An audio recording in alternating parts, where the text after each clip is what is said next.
السلام علیکم ورحمۃ اللہ وبرکاتہ۔ آج کا عنوان ہے غصے کی آگ۔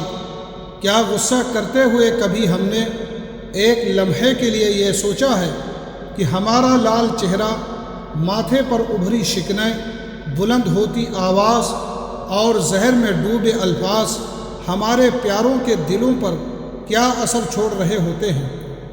غصہ اکثر چند لمحوں کا ہوتا ہے، مگر اس کے چھوڑے ہوئے زخم برسوں تک نہیں بھرتے، وہ دلوں میں زندہ رہتے ہیں۔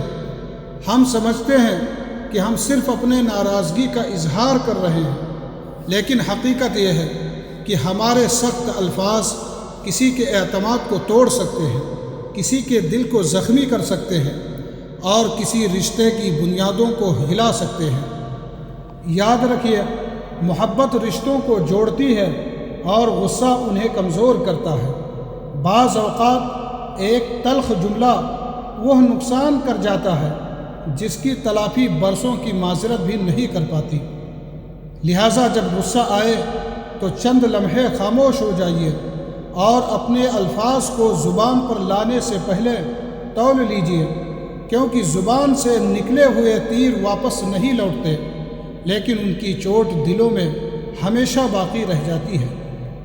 اگر آپ اپنے والدین، شریک حیات، اولاد، بہن بھائی یا دوسروں سے محبت کرتے ہیں تو ان رشتوں کو اپنے غصے کی آگ کا ایندھن مت بنائیے اور رشتوں کی محبت کا قتل مت کیجیے۔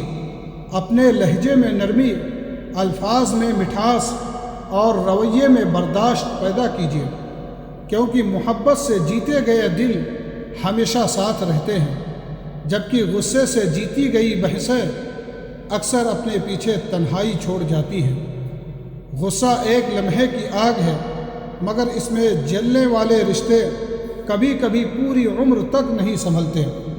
اللہ ہم سب کو غصے پر قابو پانے والا بنائے، آمین۔ وما علینا الا البلاغ۔